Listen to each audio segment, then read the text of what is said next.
ಗಂಗಾವತಿ ನಗರದ ಆರಾಧ್ಯ ಗ್ರಾಮ ದೇವತೆ ಶ್ರೀ ದುರ್ಗಾದೇವಿಯ ಜಾತ್ರಾ ಮಹೋತ್ಸವವು ಡಿಸೆಂಬರ್ 18ರಿಂದ 21ರವರೆಗೆ 4 ದಿನಗಳ ಕಾಲ ಅದ್ದೂರಿಯಾಗಿ ಜರುಗುತ್ತದೆ. ಈ ಜಾತ್ರಾ ಮಹೋತ್ಸವಕ್ಕೆ ಸಮಸ್ತ ನಾಗರಿಕರು ಭಾಗವಹಿಸಿ ಜಾತ್ರೆಯನ್ನು ಆಚರಿಸುವ ಮೂಲಕ ಶ್ರೀ ದುರ್ಗಾದೇವಿಯ ಕೃಪೆಗೆ ಪಾತ್ರರಾಗಬೇಕೆಂದು ಶ್ರೀ ದುರ್ಗಾದೇವಿಯ ದೇವಸ್ಥಾನ ಸಮಿತಿಯ ಅಧ್ಯಕ್ಷರಾದ ಜೋಗದ ನಾರಾಯಣಪ್ಪ ನಾಯಕ ಕೋರಿದ್ದಾರೆ. ಅವರು ಮಾತನಾಡಿ ದಿನಾಂಕ 18ರಿಂದ 21ರವರೆಗೆ 4 ದಿನವೂ ಸಹ ಕುಂಭಮೇಳ ಸೇರಿದಂತೆ ಧಾರ್ಮಿಕ ಕಾರ್ಯಕ್ರಮಗಳು ಜೊತೆಗೆ ಮಧ್ಯಾಹ್ನ 1 ಗಂಟೆಗೆ ಮಹಾಪ್ರಸಾದ ಜರುಗುತ್ತದೆ ಎಂದು ತಿಳಿಸಿದ್ದಾರೆ. ಈ ಸಂದರ್ಭದಲ್ಲಿ ಶ್ರೀ ದುರ್ಗಾದೇವಿಯ ದೇವಸ್ಥಾನ ಸಮಿತಿಯ ಮುಖಂಡರಾದ ಜೋಗದ ಹನುಮಂತಪ್ಪ ನಾಯಕ, ನರಸಪ್ಪ ಮರಜ್ಯೋತಿ, ವೆಂಕಟೇಶ ಮರಜ್ಯೋತಿ, ವೀರಭದ್ರಪ್ಪ ನಾಯಕ, ಜೋಗದ ದುರ್ಗಪ್ಪ ದಳಪತಿ, ರಂಗನಾಥ್ ವಕೀಲರು ಸೇರಿದಂತೆ ಅನೇಕ ಮುಖಂಡರು ಪತ್ರಿಕಾಗೋಷ್ಠಿಯನ್ನು ಉದ್ದೇಶಿಸಿ ಮಾತನಾಡಿದರು.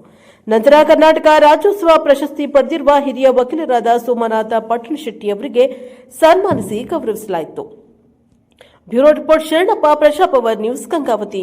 ಗಂಗಾವತಿಯ ಕ್ಷೇತ್ರವನ್ನು ಶ್ರೀರಕ್ಷೆಯಾಗಿ ನಿಂತಿರ್ತಕ್ಕಂಥ ಗ್ರಾಮ ದೇವತೆಯಾಗಿರ್ತಕ್ಕಂಥ ದುರ್ಗಾದೇವಿಯ ಜಾತ್ರಾ ಮಹೋತ್ಸವದ ಅಂಗವಾಗಿ ಈ ಒಂದು ಪತ್ರಿಕಾ ಮಾಧ್ಯಮವನ್ನು ಕರೆಯಲಾಗಿದ್ದು, ಈ ಒಂದು ದುರ್ಗಾದೇವಿಯ ಜಾತ್ರಾ ಮಹೋತ್ಸವ ಸತತ ವರ್ಷ ಕೂಡ ಜಾತ್ರೆ ಮಾಡ್ತೀವಿ. ಆದರೂ ಈ 3 ವರ್ಷದಂತೆ ಪ್ರತಿ 3 ವರ್ಷದಂತೆ ನಡೀತಕ್ಕಂಥ ಈ ಜಾತ್ರಾ ಮಹೋತ್ಸವದ ಕಾರ್ಯಕ್ರಮವನ್ನು ಈಗ ದಿನಾಂಕ 18 ಬೆಳಗ್ಗೆ 9 ಗಂಟೆಗೆ ಕಲ್ಮಠದಿಂದ ಕುಂಭವನ್ನು ಪ್ರಾರಂಭ ಮಾಡ್ತೀವಿ.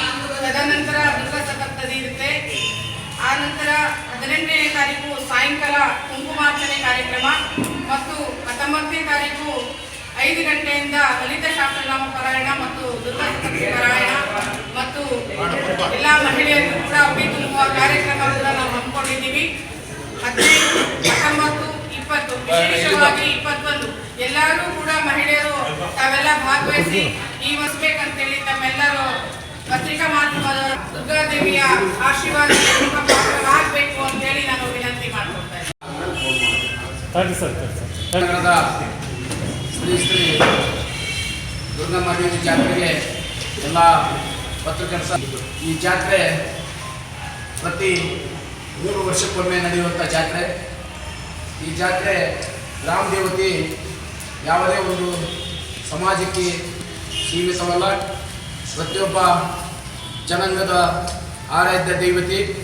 ಆದ್ದರಿಂದ ಇವು 19, 20, 1 ಈ 3 ದಿನ 4 ದಿನ ಈ ಕಾರ್ಯಕ್ರಮಕ್ಕೆ ಸಕಲ ಸದ್ಭಕ್ತರು ಭಾಗವಹಿಸಿ ಯಶಸ್ವಿಗೊಳಿಸಬೇಕಾಗಿ ತಮ್ಮಲ್ಲಿ ಕೇಳಿಕೊಳ್ಳುತ್ತಾ 18ನೇ ತಾರೀಕು ಬೆಳಗ್ಗೆ 9 ಗಂಟೆಗೆ ಕಲ್ಮಠದಿಂದ ಕುಂಭ ಮೆರವಣಿಗೆ ಇರ್ತದೆ. ಅದಕ್ಕೆ ಎಲ್ಲ ಸಕಲವಾದ ಭಕ್ತರು ಆ ಕಾರ್ಯಕ್ರಮಕ್ಕೆ ಭಾಗವಹಿಸಿ ಯಶಸ್ವಿಗೊಳಿಸಬೇಕು. ಮತ್ತು 19ನೇ ತಾರೀಕು ಚಂಡಿ ಪಾರಾಯಣ ಇರ್ತದೆ. ಆ ಪಾರಾಯಣದಲ್ಲಿ ಸಹಿತ ಭಾಗವಹಿಸಬೇಕು. 20ನೇ ತಾರೀಕು ಚಂಡಿ ಪೂರ್ಣಾಹುತಿ ಇರುತ್ತದೆ. ಈ ಪೂರ್ಣಾಹುತಿಗೂ ಸಹಿತ ಭಾಗವಹಿಸಿ ಮಧ್ಯಾಹ್ನ 4 ಗಂಟೆಗೆ ಕುಂಭ ಮೆರವಣಿಗೆ ಇರುತ್ತದೆ ಗೌಡ್ರ ಮನೆಯಿಂದ. ಅಲ್ಲಿಯೂ ಸಹಿತ ತಾವೆಲ್ಲ ಸಕಲ ಭಕ್ತರು ಭಾಗವಹಿಸಬೇಕು. ಸಾಯಂಕಾಲ ಮತ್ತೆ ಅದೇ 20ನೇ ತಾರೀಕು ಕಲ್ಮಠದಿಂದ ಭವ್ಯ ಮೆರವಣಿಗೆ ಇರ್ತದೆ ಅಮ್ಮಂದು. ಆ ಮೆರವಣಿಗೆಯಲ್ಲಿ ವಿಶೇಷವಾಗಿ ಆ ಧ್ವನಿಯಿಂದ ಬಾಣ ಬಿಡುವಂಥ ಬರ್ತಾರೆ. ಆ ಒಂದು ಬಾಣ ಬಿಡಿಸಿನೊಂದಿಗೆ ಅಮ್ಮನ ಮೆರವಣಿಗೆ ಇರ್ತದೆ, ಅದಕ್ಕೆ ಭಾಗವಹಿಸಬೇಕು. 21ನೇ ತಾರೀಕಿಗೆ ಮಹಾಜಾತ್ರೆ. ಈ 4 ದಿನ ಜಾತ್ರೆಗೆ ಸಕಲ ಭಕ್ತಾದಿಗಳು ಭಾಗವಹಿಸಿ ಅಮ್ಮನ ಕೃಪೆಗೆ ಪಾತ್ರರಾಗಬೇಕಂತೇಳಿ ಕೇಳುತ್ತಾ, ಈ 4 ದಿನ ಕಾರ್ಯಕ್ರಮ ಎಲ್ಲ ಕಾರ್ಯಕ್ರಮದಲ್ಲಿ ಮಧ್ಯಾಹ್ನ 12 ಗಂಟೆಗೆ ಅನ್ನ ಸಂತರ್ಪಣೆ ಇರ್ತದೆ.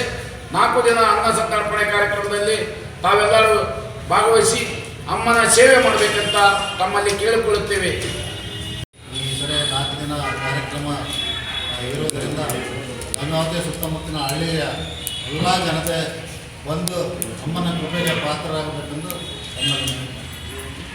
ಗ್ರಾಮ ದೇವತೆ ಆದಿಶಕ್ತಿ ದುರ್ಗಾ ಪರಮೇಶ್ವರಿ ಜಾತ್ರಾ ಮಹೋತ್ಸವ 18, 19, 20, 21ರಂದು 4 ದಿನಗಳ ಕಾಲ ಅತ್ಯಂತ ವೈಭವಪತವಾಗಿ ಧಾರ್ಮಿಕ ವಿಧಿವಿಧಾನಗಳಿಂದ ಏನಪ್ಪ ಅಂತಂದರೆ ಅತ್ಯಂತ ವೈಭವವಾಗಿ ಜರುಗ್ತಾ ಇದೆ. ಕಾರ್ಯಕ್ರಮದಲ್ಲಿ ಸರ್ವಧರ್ಮದ ಬಂಧುಗಳು ಭಗನೀಯರು ಅದೇ ರೀತಿಯಾಗಿ ಗಂಗಾವತಿ ತಾಲೂಕು, ಇಡೀ ಕೊಪ್ಪಳ ಜಿಲ್ಲೆ ಎಲ್ಲ ಬಂಧುಗಳು ಅತಿ ಹೆಚ್ಚಿನ ಸಂಖ್ಯೆಯಲ್ಲಿ ಈ ಜಾತ್ರಾ ಮಹೋತ್ಸವ ಕಾರ್ಯಕ್ರಮದಲ್ಲಿ ಭಾಗವಹಿಸಿ ಅಮ್ಮನ ಆಶೀರ್ವಾದಕ್ಕೆ ಪಾತ್ರ ಆಗಬೇಕಂತ ಹೇಳ್ತೀನಿ. ಈ ವರ್ಷವೂ ಗ್ರಾಮದ ದೇವತೆ ದುರ್ಗಾದೇವಿಯ ಜಾತ್ರಾ ಮಹೋತ್ಸವ ನಡೆಯುತ್ತಿರುತ್ತದೆ. ಆದ ಕಾರಣ ಎಲ್ಲ ಭಕ್ತರು ಶಾಂತಿ ರೀತಿಯಿಂದ ಬಂದು ದರ್ಶನ ಪಡ್ಕೊಂಡು ನಮ್ಮನ್ನು ಯಾವುದೇ ಒಂದು ಥರದ ಗೊಂದಲ ಆಗದ ಥರ ಶಾಂತಿಯಿಂದ ಕಾಪಾಡ್ಕೊಂಡು ನಮ್ಮನ್ನು ದರ್ಶನ ಪಡಿಬೇಕಾಗಿ ತಮ್ಮಲ್ಲಿ ವಿನಂತಿ. ಅದೇ ರೀತಿ ಪ್ರತಿದಿನವೂ 18, 19, 20, 21ರಂದು CBS ಕಲ್ಯಾಣ ಮಂಟಪದಲ್ಲಿ ಪ್ರಸಾದ ವ್ಯವಸ್ಥೆ ಇರುತ್ತದೆ. ಅದಕ್ಕೆ 12 ಗಂಟೆ 12:30ಯಿಂದಲೇ ಪ್ರಸಾದ ಚಾಲು ಆಗ್ತದೆ. ಅದಕ್ಕೆ ಶಾಂತ ರೀತಿಯಿಂದ ಎಲ್ಲರೂ ಪ್ರಸಾದ ಮಾಡಿಕೊಂಡು ಈ ಜಾತ್ರೆಯನ್ನು ಎಲ್ಲರೂ ಒಂದು ನಮ್ಮ ಮಾಧ್ಯಮ ಮಿತ್ರರು ಈ ಒಂದು ಹೆಚ್ಚಿನ ಒತ್ತು ಕೊಟ್ಟು ಪ್ರಚಾರ ಮಾಡಬೇಕಾಗಿ ತಮ್ಮಲ್ಲಿ ವಿನಂತಿಸುತ್ತೇವೆ. ದುರ್ಗಾದೇವಿಯ 3ನೇ ವರ್ಷದ ಜಾತ್ರೆ ನಿಮಿತ್ತ ಈ ಒಂದು ಪತ್ರಿಕಾ ಸಂದೇಶವನ್ನು ನಿರ್ಧರಿಸಲಾಗಿದೆ. ಈಗಾಗಲೇ 18, 19, 20, 21 ಈ ಕಾರ್ಯಕ್ರಮದ ಬಗ್ಗೆ ಎಲ್ಲ ಸಿದ್ಧತೆಗಳನ್ನು ಆಯಾ ಸಮಿತಿಯ ಅಧ್ಯಕ್ಷರುಗಳು ಮತ್ತು ಸದಸ್ಯರು ಎಲ್ಲರೂ ಏನಪ್ಪ ಅಂದರೆ ಸಕ್ರಿಯವಾಗಿ ದೇವಿಯ ಒಂದು ಕೃಪೆಗೆ ಪಾತ್ರರಾಗಿ ನಮ್ಮ ಕೆಲಸದಲ್ಲಿ ನಮ್ಮ ಎಲ್ಲ ಸದಸ್ಯರು ಅಧ್ಯಕ್ಷರುಗಳು ತೊಡ್ಕೊಂಡಿದ್ದಾರೆ. ಊಟದ ಸಮಿತಿ ಇರ್ಬೋದು, ನೀರಿನ ಸಮಿತಿ ಇರ್ಬೋದು, ಆಹಾರ ಸಮಿತಿ ಇರ್ಬೋದು, ಇನ್ನಿತರ ದೇವಸ್ಥಾನ ಪೂಜಾ ಸಮಿತಿ ಎಲ್ಲರೂ ತಮ್ಮ ತಮ್ಮ ಜವಾಬ್ದಾರಿಗಳ ಜೊತೆಗೆ ಮಹಿಳೆಯರು ಸಹಿತ ತಮ್ಮ ಕುಂಭ ವ್ಯವಸ್ಥೆಯ ಬಗ್ಗೆ, ನಮ್ಮ ಕಾರ್ಯಕ್ರಮಗಳ ಬಗ್ಗೆ ಅವರು ಸಹಿತ ಎಲ್ಲ ಸಿದ್ಧತೆಯನ್ನು ಮಾಡಿಕೊಂಡಿದ್ದಾರೆ. ನಮ್ಮ ಹಿರಿಯರಾಗಿರ್ತಕ್ಕಂಥ ಶ್ರೀರಾಮ ದಣಿಯವರ ಮಾರ್ಗದರ್ಶನದಲ್ಲಿ ಏನು ಈಗಾಗಲೇ ನಿರ್ದೇಶನ ಕೊಟ್ಟಿದ್ದಾರೆ. ಆ ನಿಟ್ಟಿನಲ್ಲಿ ನಾವೆಲ್ಲರೂ ಊರಿನ ಹಿರಿಯರು ಎಲ್ಲರೂ ಮುಖಂಡರುಗಳು ಸೇರಿ ಎಲ್ಲ 63 ಸಮಾಜದ ಎಲ್ಲ ಬಂಧುಗಳನ್ನು ಕರೆಸಿ ಈಗಾಗಲೇ ಅವರ ಅಭಿಪ್ರಾಯಗಳನ್ನು, ಸಲಹೆಗಳನ್ನು ಸ್ವೀಕರಿಸಿ ಗ್ರಾಮದೇವತೆಯ ಒಂದು ಜಾತ್ರೆಯನ್ನು ಯಶಸ್ವಿಯಾಗಿ ಮಾಡಲಿಕ್ಕೆ ಎಲ್ಲರೂ ಶ್ರಮ ಪಡ್ತಾ ಇದ್ದಾರೆ.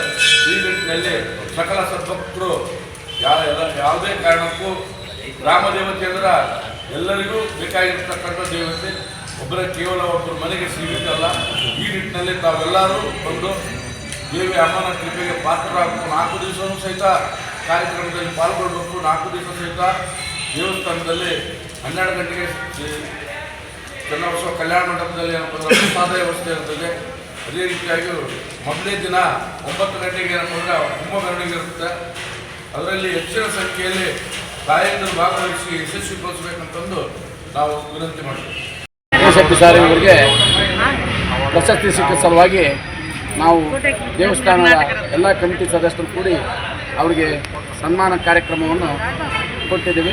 ಈ ಸನ್ಮಾನ ಅಮ್ಮ ಹೆಚ್ಚಿಗೆ ಎಲ್ಲ ರೀತಿಯಿಂದ ಆಶೀರ್ವಾದ ಮಾಡಲಿ, ಆ ಎಮ್ಮಗ ಆತಗೆ ಶಕ್ತಿಯನ್ನು ಕೊಟ್ಟು ಮುಂದಿನ ದಿನದಲ್ಲಿ ಆರ್ಥಿಕವಾಗಿ, ರಾಜಕೀಯವಾಗಿ, ಶೈಕ್ಷಣಿಕವಾಗಿ ಇನ್ನು ಮುಂದೆ ಹರಿಲಿ ಅಂತೇಳಿ ಈ ಮುಖಾಂತರ ನಾವು ಕೇಳ್ತೀವಿ.